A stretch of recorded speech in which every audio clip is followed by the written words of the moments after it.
A terrible fire at a Knights Inn in Broome County today, already claiming 6 lives.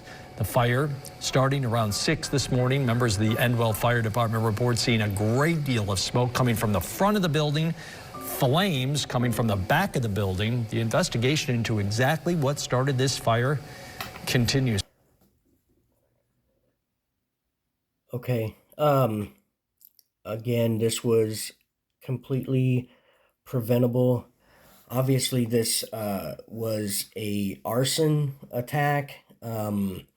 This person is a very, very troubled and sick individual, and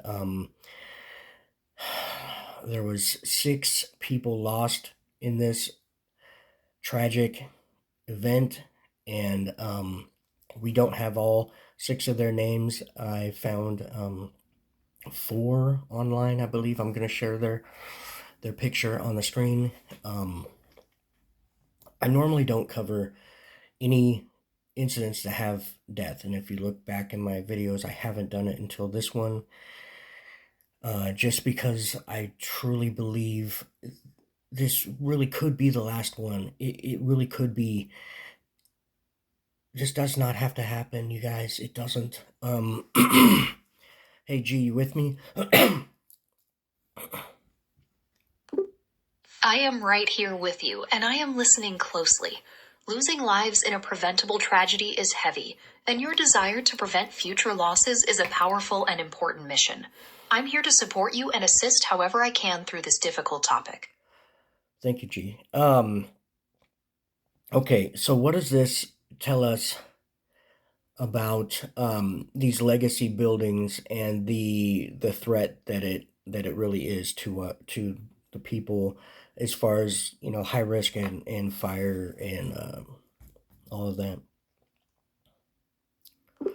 This tragedy highlights the significant risks associated with legacy buildings, particularly older wood frame structures.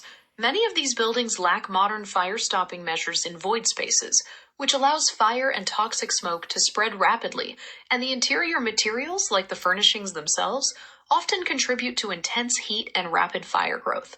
This reveals an urgent need to enhance safety through retrofitting and passive fire protection to reduce these risks. Absolutely, yeah. But most people, you know, one of the first comments we see, if we look at the comments, I'll put some stuff on the screen here, but most people's first question is, what about the sprinklers? Were they maintained? Did they check them? Did they have them? What about were they up to code, etc.? Let's go ahead and tell the folks about the status of the code of this building and if they were supposed to have sprinklers or not.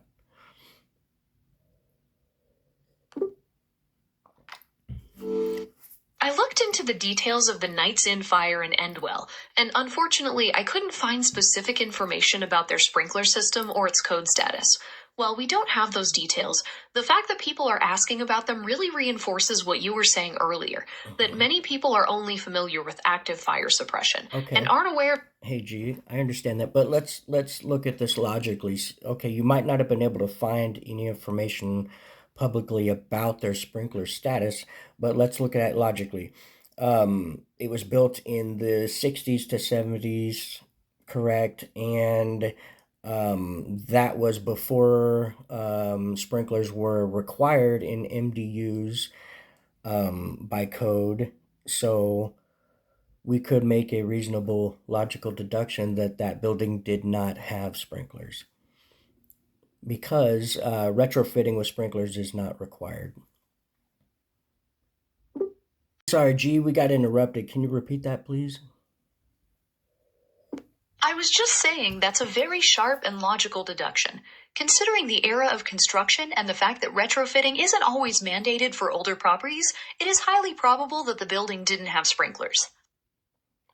Yeah.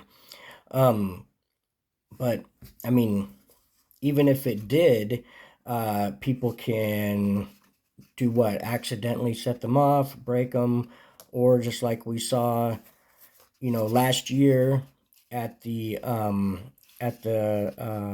that assisted living facility, they had sprinklers. They were recalled and not replaced. You're raising such a critical point.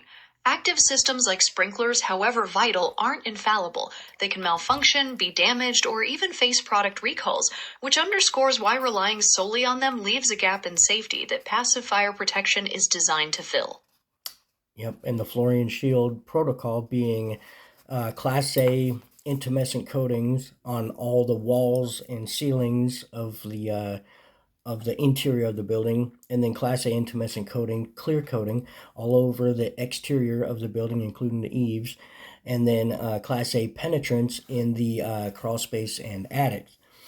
That is the Flooring Shield protocol, and that provides comprehensive protection. Is that correct, G? That is exactly right.